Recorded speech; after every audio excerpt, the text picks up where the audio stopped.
2017 Nissan Versa. Client brings it in, and here we go.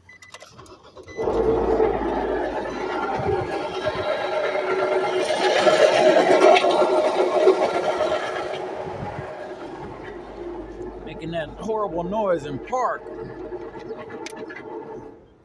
You put it in gear, noise goes away.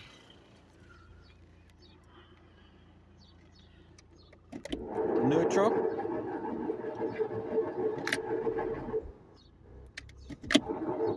Doesn't do it when it's in gear.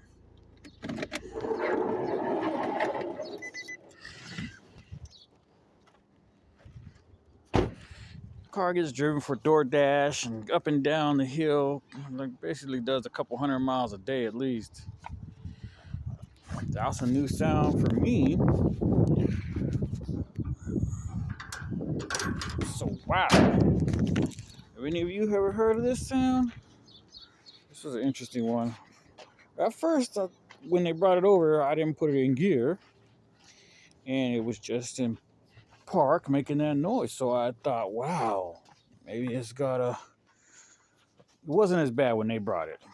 Now it's 10 times worse. So I think it's the transmission. What do you think?